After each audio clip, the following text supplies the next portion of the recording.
Hey everybody, my name is Heather Swanson-Cusimano and I'm a Master of Art History at Arizona State University.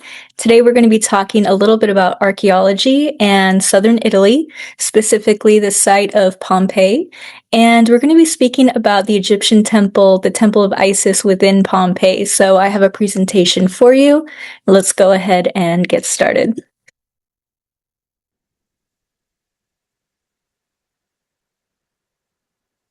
All right, so approximately 150 miles south of Rome, Italy, nestled in the shadow of Mount Vesuvius, as you can see here, along the Bay of Naples lies the ancient city of Pompeii, and it's one of the most remarkable archaeological sites in the world. So, few archaeological sites have transformed our understanding of ancient history as profoundly as Pompeii. In the year 79 CE, the eruption of Mount Vesuvius buried Pompeii within layers of volcanic ash, pumice, and debris, preserving an entire Roman city with extraordinary detail. Homes, temples, businesses, artwork, inscriptions, and everyday objects were sealed beneath the volcanic deposits before they could be altered by the weather, later construction projects, or centuries of human activity. So, for archaeologists, Pompeii is often described as a time capsule. Rather than uncovering isolated artifacts, researchers are able to examine an entire city frozen at one single moment in time. We can walk through the streets, enter its homes, read messages written on its walls, and study the buildings that shaped the daily lives of its inhabitants nearly 2,000 years ago. The remarkable preservation of Pompeii is largely due to the volcanic ash itself. So, archaeologists often find the best preserved sites and environments that slow decomposition, such as the dry deserts of Egypt, various frozen landscapes, waterlogged bogs, and this is the case here of volcanic deposits. So, at Pompeii, the ash acted as a protective blanket, shielding the buildings and artifacts from sunlight, from moisture, erosion, and human disturbance for centuries. And because of these unique conditions, Pompeii provides one of the most complete snapshots of life in the ancient Roman world ever discovered.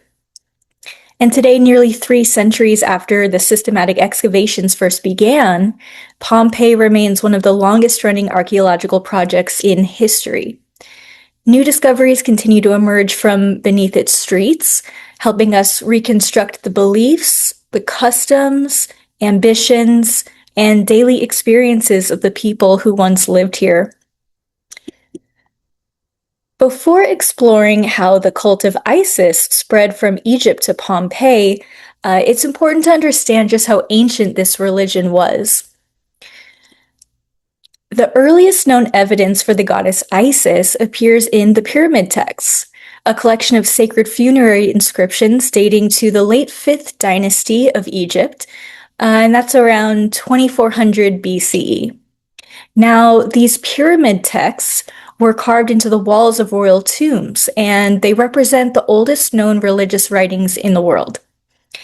The oldest hieroglyphics depicting the goddess Isis, found in the Pyramid of Unas at Saqqara, which was the royal necropolis of ancient Memphis.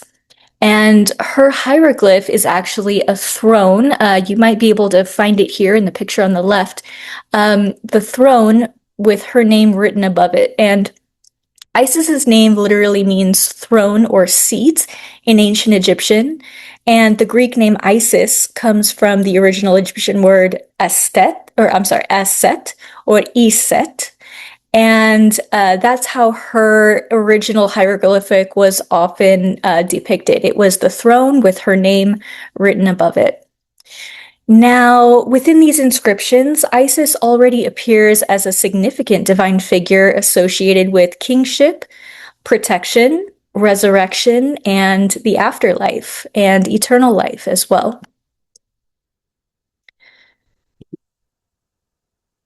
So some of the earliest surviving visual representations of Isis date to the New Kingdom And these are images from the tomb of Seti I in the Valley of the Kings at Luxor, and on the right, the temple of Seti at Abydos. And in these depictions, Isis is shown as a protective and nurturing divine mother, often caring for and supporting the king.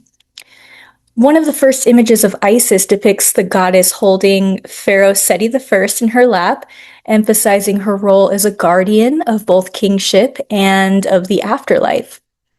And these new kingdom representations reveal how Isis had evolved into one of Egypt's most important deities, associated with protection, motherhood, healing, and resurrection. Now, one of the most important centers of Isis worship in ancient Egypt was the Temple of Isis on Philae Island, and this is near Aswan in southern Egypt. And this temple, it's surrounded by the tranquil waters of the Nile. The temple has beautiful and serene settings, and it reflects the close relationship between Isis and the sacred river that sustained Egyptian civilization.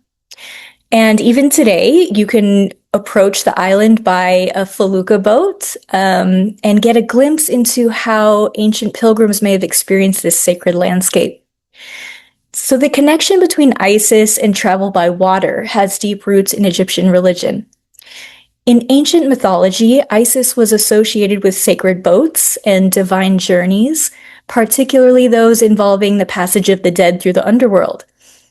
And as the devoted wife of Osiris and the mother of Horus, she became a symbol of guidance, protection, and safe passage both through the physical world and the spiritual realms. So the waters surrounding Philae therefore served not only as a beautiful setting for her temple, but also as a powerful reminder of her role as a guardian of travelers and a guide through life's most uncertain journeys.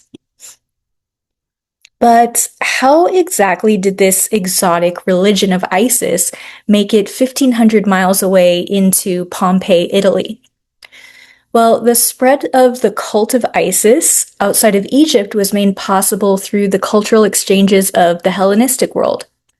So, following the conquests of Alexander the Great in the late 4th century BCE, the Egyptian religion came into increasing contact with Greek traditions, leading to a process known as religious syncretism. And the blending of different religious beliefs this is the blending of different religious beliefs and practices. So as the cult of Isis spread throughout the Mediterranean, Greek worshippers began to associate her with the familiar goddesses such as the Greek Demeter and Aphrodite. And sanctuaries dedicated to Isis appeared in major Greek cities, including Athens, where she was worshipped not as a foreign deity, but as a universal goddess whose powers transcended cultural boundaries. So by the early 3rd century BCE, her cult had expanded westward into Sicily and the Greek cities of southern Italy. And this area is called the Magna Grecia. It's basically the bigger Greece, the greater Greece.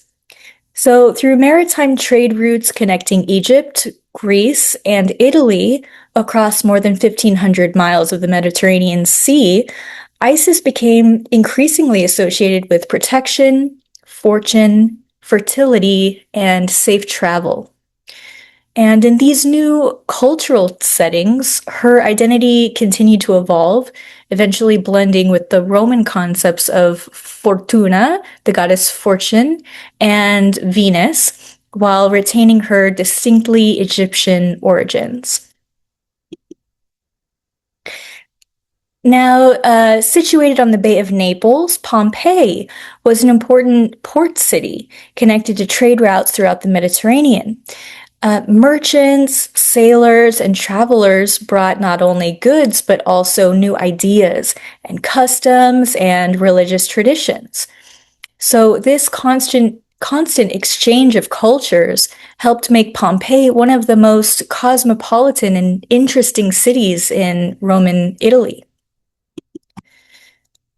Okay, so the Temple of Isis was located in Reggio Otto, Insula Sette, Ingresso 28. So that's its location within the city. And it was within Pompeii's theater district.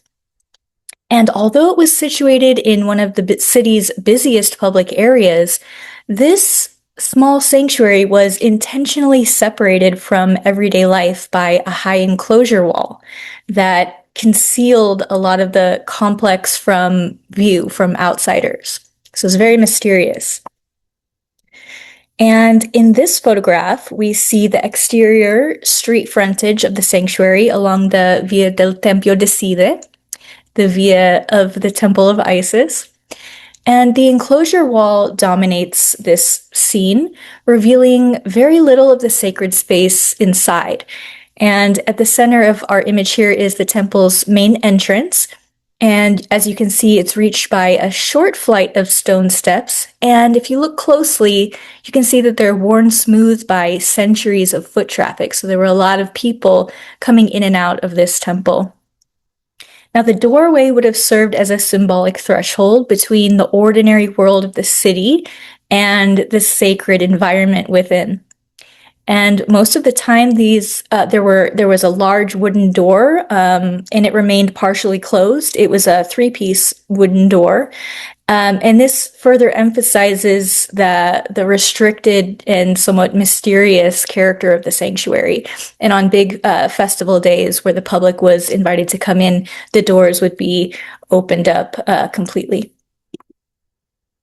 So in this photograph, we see a reconstructed model of the temple complex, and this is actually from the Archaeological Museum of Naples.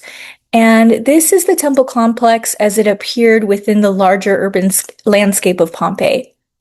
So the entrance gateway, as we saw in the previous slide, it's visible here in the foreground, and it opens up into a spacious ceremonial courtyard. And at the center stands the altar. You can see it's the little white square next to the steps. You can see this main altar here, where sacrifices and offerings were made to the goddess, and also some additional structures surrounding the sacred space you can see here. And rising prominently in the background is a large theater, whose massive structure is towering above the sanctuary. So this image highlights the temple's location within Pompeii's cultural district, a very popular district, and demonstrates how closely religious and civic life were intertwined within Pompeii. So in this photograph here, we see the practical buildings that supported the daily operation of the sanctuary. Extending from the south portico, the door are priest kitchens, the dining rooms, and the sleeping quarters for the high priests. And beyond the western portico stands the ecclesiasterion, which is Greek for assembly hall. And this is where initiates likely gathered for meetings, religious instruction, communal meals, feasts, and religious ceremonies. And so these spaces remind us that the Temple of Isis was not simply a monument or a place for occasional random worship, but this was an active religious community with its own sacred routines, communal gatherings, and very special traditions. So this is the digital aerial reconstruction of the temple. I won't go through too much here, but you can see there's the steps to the temple, the main altar there to the left, the purgatorium, which we're going to talk about here soon. And just to the left and the right of the steps up to the temple, you can see the Egyptian stela. And on either side would be a large statue of Osiris and a large statue of Isis. Okay, so this is the interior of the temple, and we see a sanctuary that combined Roman, Greek, and Egyptian religious tradition. You can see through the architecture here. Some of it looks Greek and Roman, and you can just imagine the decorations being very Egyptian with hieroglyphics and Egyptian statues, etc. Okay. And here is the Purgatorium on the left, and you can see the main altar there a little bit closer. And inside the Purgatorium, there's a sunken basin, and it's filled with water from the Nile River. And this is where initiates can perform ceremonial bathing for cleansing and purification rituals. So we'll talk about that a little bit more in a moment. Okay, so here's the main altar where sacrifices were performed. This is probably where all the action was at inside the Temple of Isis. And archaeologists discovered animal bones and other remains of offerings on the altar at the time of the volcanic eruption, which is pretty amazing. And this provides us some evidence of regular ritual activity going on within the sanctuary. So let's take a look inside the Purgatorium here. And these are the steps that lead down to the underground chambers. This is a very interesting and secretive part of the Temple of Isis, very mysterious. And this is where the sacred Nile water was used in the religious ceremonies. All right, so let's look at some artifacts. And these are from the Napoli National Archaeological Museum. So the Temple of Isis has produced one of the most remarkable collections of religious artifacts discovered anywhere in Pompeii. And many of these objects are now housed in the Naples Museum, where they continue to provide valuable insights into the beliefs and practices of the Isiac community. So here, we can see a marble bust of Isis herself, discovered near the entrance to the Ecclesiasterion, that assembly hall we spoke about earlier. And although Isis originated as an Egyptian goddess, what's interesting here is you can see that the sculpture adopts the naturalistic style of Greek and Roman art. It doesn't necessarily look Egyptian per se, but it is Isis, but she is transformed into this version of goddess Fortuna or Venus or Demeter or Persephone even. So this blending of artistic traditions reflects the broader cultural fusion that characterized the sanctuary. And let's see, here an Egyptian deity is represented through a Greco-Roman artistic lens, making her both familiar and exotic, right, to the Roman worshippers. Okay, so in this photograph, we see an authentic limestone stela covered with 20 lines of Egyptian hieroglyphs, and these hieroglyphs spell out the king's list of Egypt, all of the pharaohs here. So this object would have immediately signaled the temple's direct connection to Egypt and really reinforced the authenticity of its religious traditions. So the presence of hieroglyphic inscriptions in a Roman city demonstrates how carefully the cult was preserved. The elements of that cult were brought from its Egyptian heritage into Italy, even after centuries of adaptation. So here, very interesting, this is one of my favorite objects. We can see a ceremonial brazier made of bronze and iron, and it's decorated with lion's paw feet, theatrical masks, and scenes of animals in combat. So braziers were used to burn incense and aromatic substances during religious ceremonies, and the rising smoke would have contributed to the sensory atmosphere of the temple, the worshiping, religious, ceremonial rites, filling the sanctuary with this beautiful fragrance during rituals and processions. So here we have on the top 2 bronze sistra, or sacred rattles, and they're alongside 2 ceremonial candelabra there on the bottom. So the sistrum was one of the most recognizable symbols of Isis, and they appear frequently in ancient artwork depicting Isis. And during festivals and processions, priests and priestesses and initiates would shake these instruments rhythmically while chanting the prayers and the hymns. So these were very important to the sounds going on within these sacred ceremonies. So the sound of these sistra were believed to possess protective and purifying qualities. Okay, and here it's a more detailed depiction of the candelabra, and these were discovered within the temple Cella, and their lotus-shaped tops and their lion's claw feet draw inspiration from Egyptian artistic motifs. And this once again illustrates the blending of Egyptian symbolism within Roman craftsmanship. And these objects likely illuminated ceremonies held within the sanctuary and contributed to the dramatic visual atmosphere of ritual gatherings. So these would be lit and held one in each hand by the high priests as they go through the processional rites of the ceremonies. So here's another drawing of the candelabra, and excavations also uncovered more than 50 terracotta lamps, which you can see here on the left. And they were found in the back storerooms of the temple.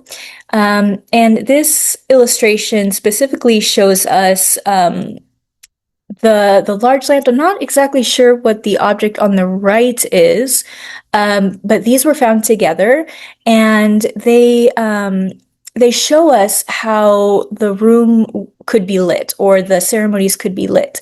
So they probably continued after sunset or took place in enclosed spaces where artificial lighting was needed. And the presence of these objects hint at nighttime mysterious gatherings and religious observances that would remain only partially understood to bystanders, and honestly, they're very partially understood today to researchers. So one of the sanctuary's most intriguing discoveries was a statue of Dionysus. And this is known to Romans as Bacchus. He's the god of wine. And he's standing beside a panther, you can see there on the bottom left. And with his right hand, he's pouring wine into the mouth of his panther there. So it's very rich in symbolism and Roman tradition, definitely. So Dionysus was associated with wine, celebration, ecstasy, and spiritual transformation. He was very widely loved by the Romans and the Greeks as well. And so his presence within the Temple of Isis demonstrates how Roman worshippers not only didn't strictly separate religious traditions. They blended them all together. Egyptian, Greek, and Roman deities could coexist within the same sacred environment, creating a complex and multicultural religious experience for everyone. Okay, so here are some sacrificial objects and ritual pottery recovered from the temple. And you can see on the left the bones of birds. And, scholars suggest that birds were often used in ritual ceremonies in association with the winged goddess Isis, right? She would be related to birds and feathered creatures, right?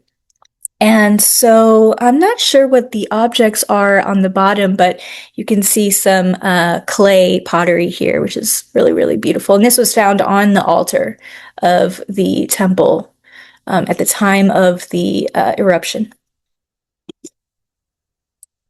So among the most important discoveries made within the Temple of Isis were the affreschi, which are the frescoes. And one of the most celebrated paintings from the temple is here. It depicts the story of Isis and Io. Now, according to Greek mythology, Io, on the left, was a priestess who was loved by Jupiter. And in an attempt to hide their relationship, because she was a mortal woman and Jupiter was a god, Jupiter transformed her into a cow, condemning her to years of wandering and unfortunately suffering. But eventually, Io came to Egypt, and she was restored to human form and identified with Isis herself. And this is Isis here on the right with the cobra. And she looks very Greek and Roman in this image, which is really interesting. And this painting is significant because, like I said, it blends Greek and Egyptian traditions into one single narrative, illustrating how the cult of Isis successfully could merge these religious ideas and pull from different cultures. It's very beautiful. So for Roman worshippers, the story symbolized protection, transformation, and divine intervention in human affairs. So this is a very famous fresco. It depicts the discovery of the coffin of Osiris. And this scene illustrates one of the most important moments in Egyptian mythology.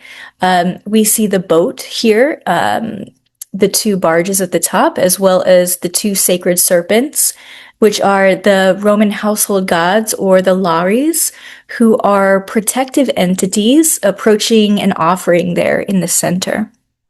And also you can find the faces of the river Numina, who are the life-giving spirits that embody various objects throughout the Roman world. So the Romans believed that every object, like a spring or a stream, or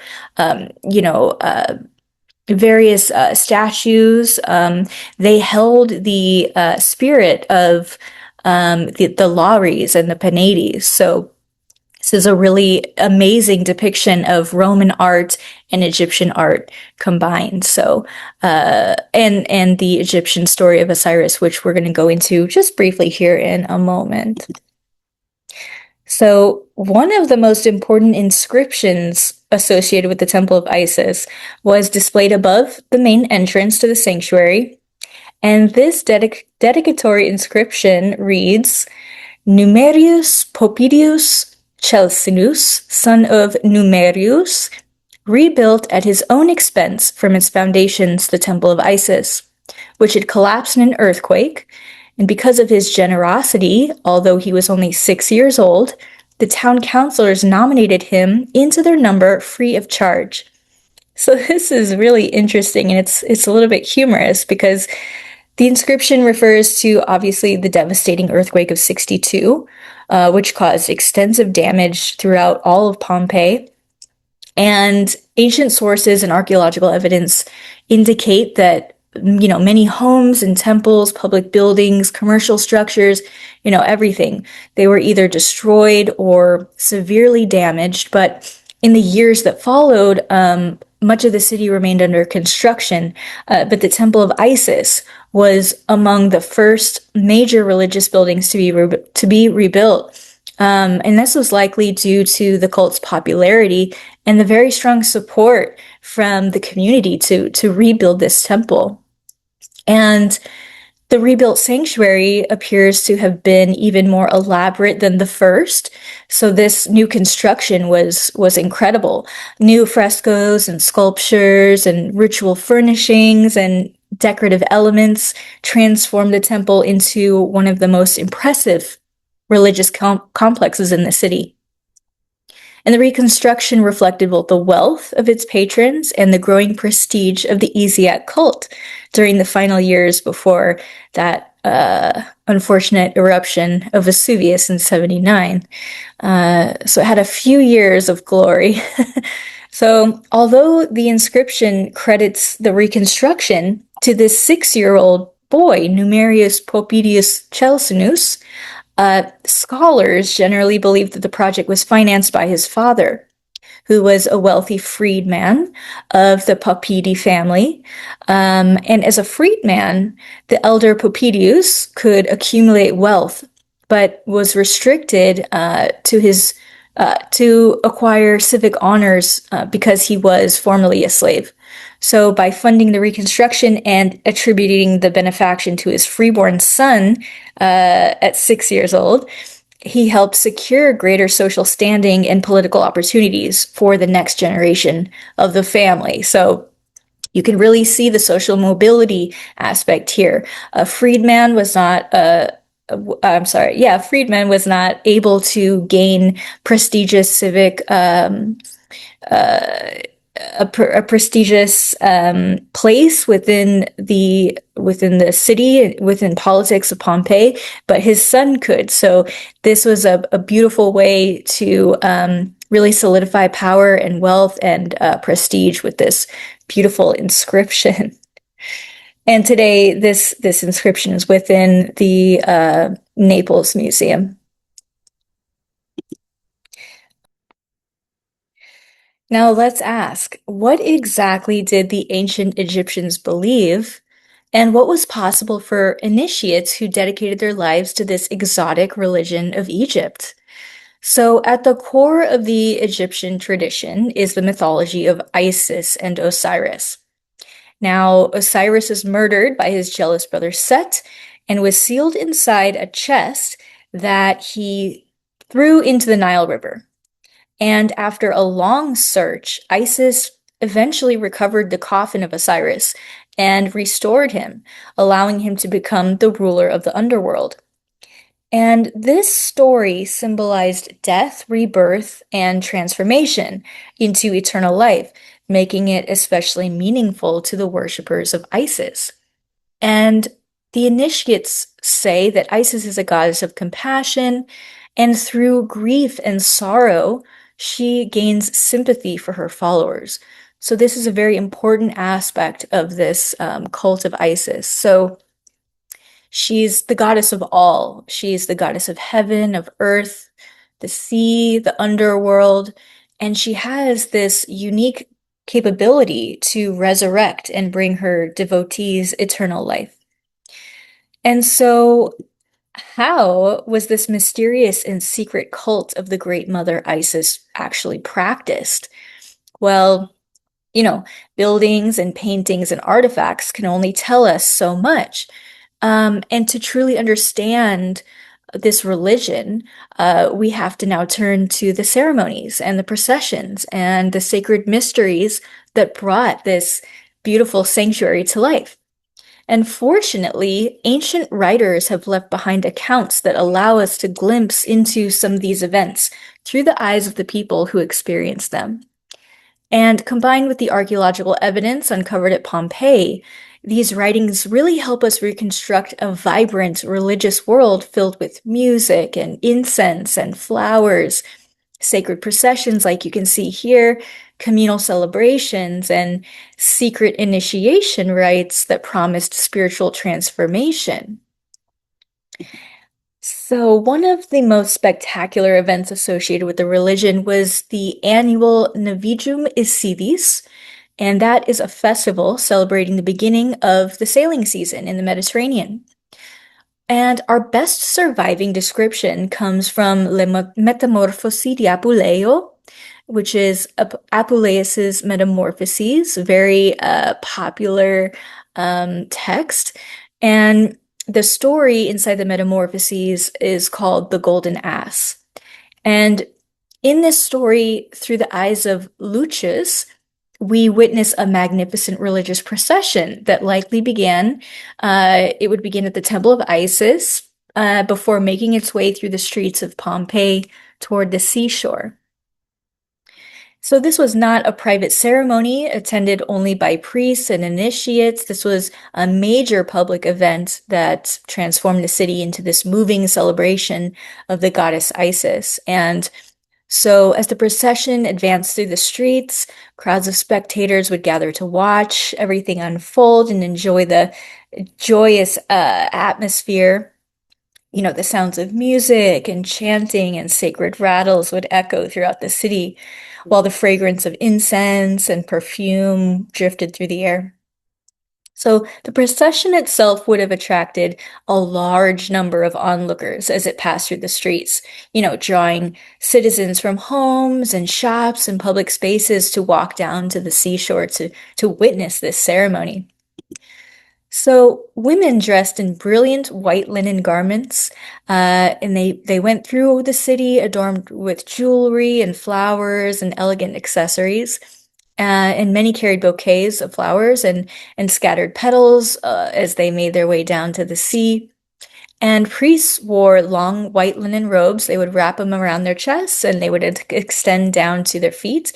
And their heads would be shaved. This is classic Egyptian religious culture. You can find it in Egypt, and they believed that the bald head would be shiny and it would reflect the light and it would reflect the stars, where Isis comes from, where she was born in the heavens. So it's very beautiful. And they would all show their devotion to the goddess. They would decorate these beautiful sacred ships, and the ships would be colorful and they would be filled with Egyptian hieroglyphics. And it would be the anchors would be taken up, and the ship would be launched out into the Mediterranean Sea to start the beginning of the sailing season. So it's very important for all of the citizens of Pompeii. So let's talk a little bit about the mystery of this cult. Um, it was very secret. No one really knew what happened. We do have some surviving texts that we're going to be talking about. Um, and we we have these accounts again from the Golden Ass, the story of Lucius in the Metamorphoses. So while the public festivals such as the Navija Masides were open to the entire community, most of the sacred ceremonies of the cult of Isis were very reserved, and they were reserved for initiates alone. And these rites were considered mysteries, and participants were forbidden from revealing what took place. And because of this secrecy, it was very at times misunderstood, and we can see evidence of this in other areas of the Roman Empire, such as Rome later on, which we won't be discussing, but we can talk about it at a later time. How there was a lot of confusion about what was actually going on in the cult of Isis, and the emperors often were trying to stamp out the this mystery cult. So what was going on here? Well, our main character, Lucius, through a magical set of events, he is transformed into a donkey. And after enduring, a series of hardships and adventures, he eventually goes down to the sea where we just saw the Navija Masides take place, and he prays to the goddess Isis, who restores him back into human form miraculously. So if he's filled with gratitude, and Lucius dedicates himself to her service and eventually seeks initiation into the cult of Isis. So, according to his account in the Metamorphoses, the character Lucius uh, prepares for the ceremony days before. So, he's instructed to fast for 10 days, to abstain from meat and wine. And this is a period of purification intended to prepare both the body and the spirit for the sacred experience ahead. And as the appointed day approached, anticipation grew, and Lucius knew that he was about to encounter something extraordinary, an experience that would bring him closer to the goddess.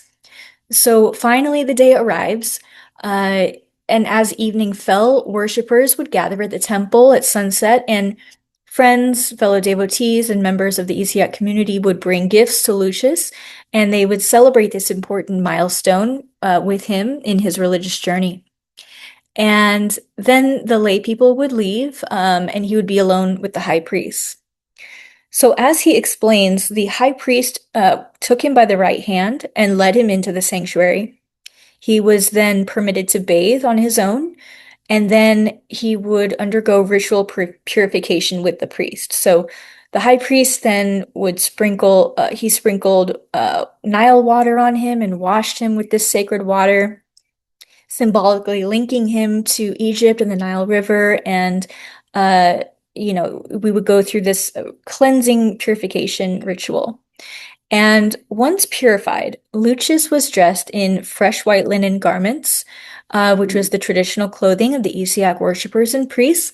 So he was ritually bathed and cleansed and dressed. And then came the moment that everyone had been waiting for, right? Lucius was led deeper into the inner recesses of the temple. And then suddenly the story stops. And this is a quote from Lucius in Metamorphoses. I would tell you if it were lawful to tell, and you would know if it were lawful for you to hear. So, for nearly 2,000 years, readers have been frustrated and fascinated by this statement. Just as Lucius reaches the most important moment of his story, he just refuses to reveal the secret, what really happened next. But he does leave a few tantalizing clues for us. So, describing the experience, Lucius explains that he had reached the boundary of death and was born through all the elements, saw the goddess herself, and then was returned.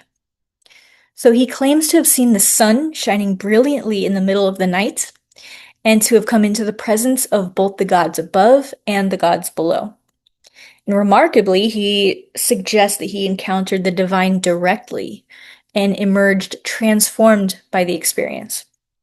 So this is very interesting for scholars and researchers to kind of parse through what exactly happened here. And we do have art to go on as well to give us some sort of answers.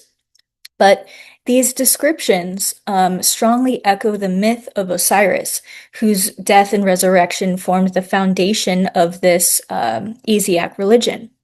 So, just as Osiris died and was reborn into a new existence, initiates may have symbolically experienced a near-death experience before emerging spiritually renewed in the same fashion as Osiris.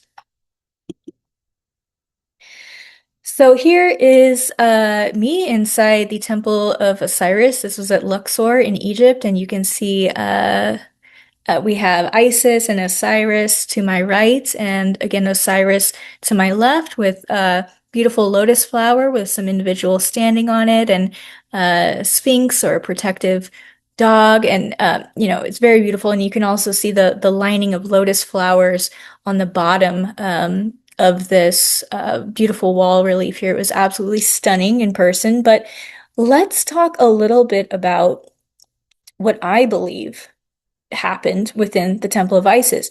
It remains one of the great mysteries of the ancient world. I have to say, no one really understands. And some scholars interpret these rites as elaborate theatrical performances designed to create profound emotional impact.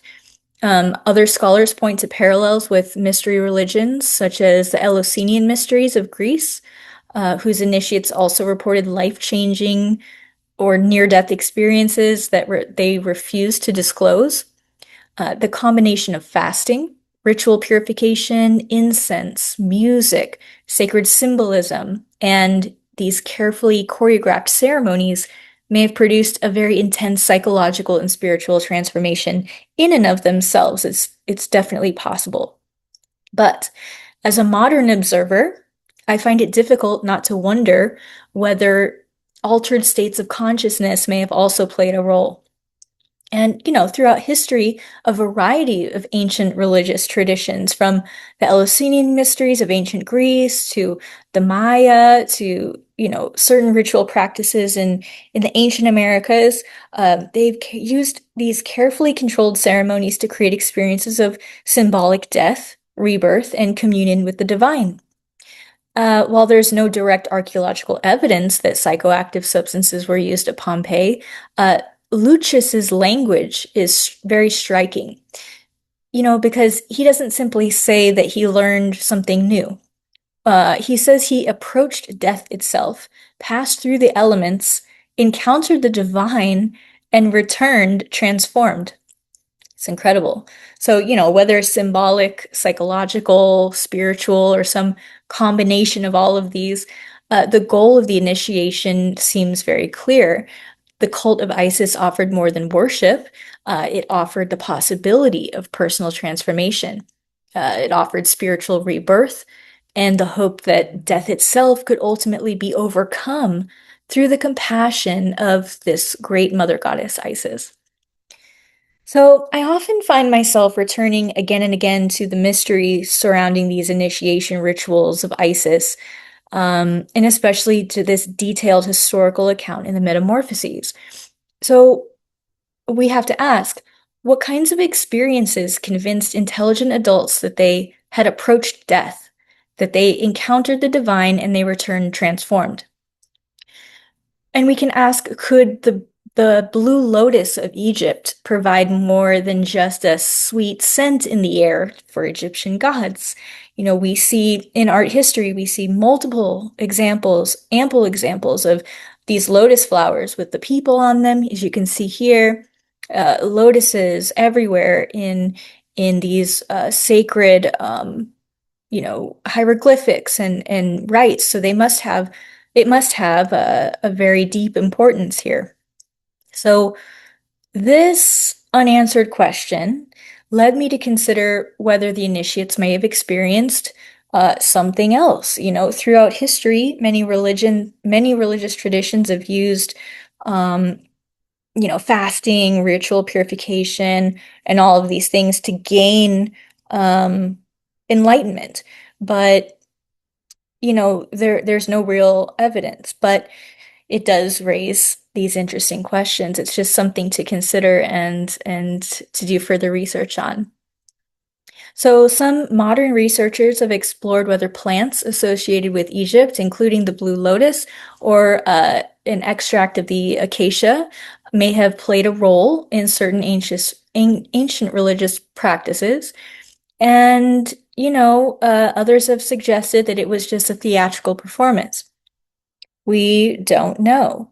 But perhaps this is why this cult of Isis is so intriguing and mysterious, and so many people, are experiencing these transformational experiences, and that brings more excitement and more attention to this beautiful cult.